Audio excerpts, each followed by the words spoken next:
Nuttall, its leader, joins me now. Let's start off, Paul Nuttall, talking about banning the burqa. Why are you going to do this?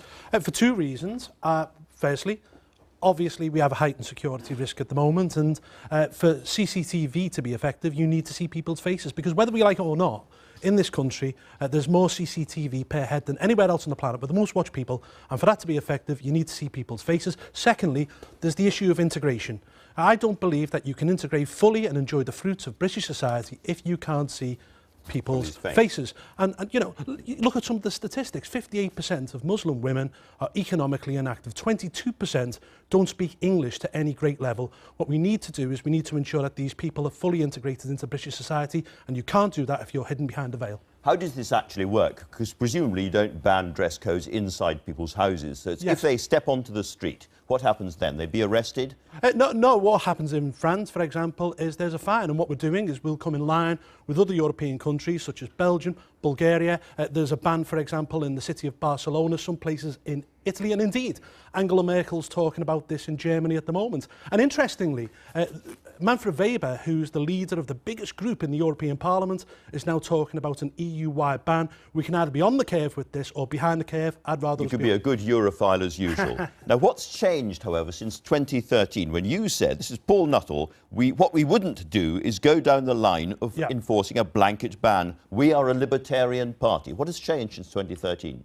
Well, firstly, I think there's obviously the biggest security threat that we face now, but indeed, you look at Trevor Phillips's report last year into Muslims into the UK, you look at the work that Dame Casey has done on this issue. Integration is actually getting worse in Britain at the moment, not better. But the security threat was there in 2013. Integration was no better in 2013. Oh, no, we know. And you were in favour. No. And you said we're a libertarian party. We don't interfere with what people wear and what they eat and so forth. Yeah. We know more about integration problems now as a result of Dame Casey's report. And look, you know, I can't walk into a bank with a balaclava on or a crash helmet. You know, if I can't do it and other people can't do it, I don't see why we have a special interest. And you're also going for Sharia law and Sharia courts. Again, why? Because I don't believe that we should have a parallel legal system in this country. Are you doing the same thing for Jewish courts? Well, Bet-Din is slightly different. We've had Bet-Din courts in this country which date all the way back. Hang on. They go all the way back to the days of Cromwell. The Jewish population in Britain, Orthodox Jewish population, is falling. It's about 250,000 now.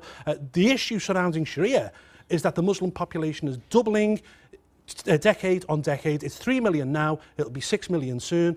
And, you know, Trevor Phillips's report showed that a quarter of Muslim people in Britain want to see Sharia replace British law in areas which are predominantly Muslim populated. You know, we've got a problem with this, and either we deal with it now or we'll deal with it down the line. You're going to allow mosques to stay open? Of course mosques can stay open. This isn't an attack specifically on Muslims. It's all about integration. A lot of people watching will say UKIP is losing its purpose because we are coming out of the EU and you're pivoting to become an anti-Muslim party. It cannot be right that we have courts or councils in this country where the word of a woman is only worth half that of a man. That has no place in a liberal, democratic, functioning Western democracy.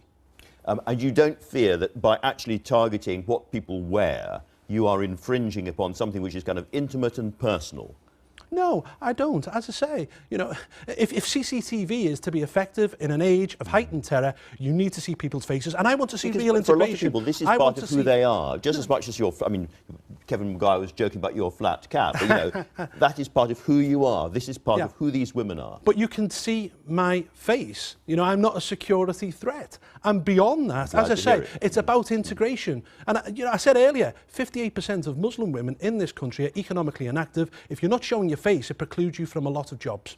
All right, let's move on to another thing that you've announced this morning, which is you're suggesting that UKIP will not stand against strongly pro-Brexit Tory candidates at marginal seats. No, I didn't just say Tory candidates. There could be people like Kate Hoey as well. Right. And pro-Brexit MPs. This will not be an order which is coming down from the top of the party. I will speak to branches over the coming weeks and we will make decisions. What I don't want to see happen is good Brexiteers, not fly-by-night or 5 to midnight Brexiteers, people who've campaigned for years for Brexit. I don't want to see them lose their seats and Remainer be there in their place. So let's take somebody like Craig McKinley, who was an office holder in your party before he became the Tory MP for Thanet South. Yes. One of your target seats in UKIP, one of the few seats where you could actually win that seat. Are you saying to UKIP and Thanet South, no, Craig McKinley is a good Brexiteer, therefore let's not stand against him? No, I'm not. No, I'm not.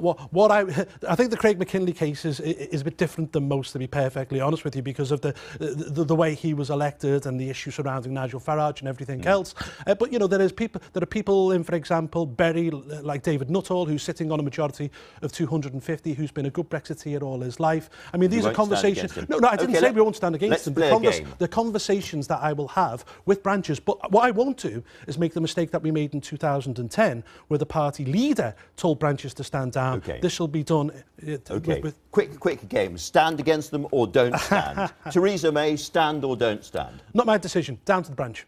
Boris Johnson, stand or don't stand. Not my decision. Down to the branch. This is a really boring game. It is. It's going to get very boring. Paul Nuttall, are you going to stand, and if so, where? You're going to go back to Stoke? No, I will make a decision in the coming week as to where to stand. Obviously, I'll be having conversations with branches. But you are going to stand as a candidate for UKIP in this election? Again, I'll have conversations with branches. As I say, nothing's decided. Conversations. Anyway.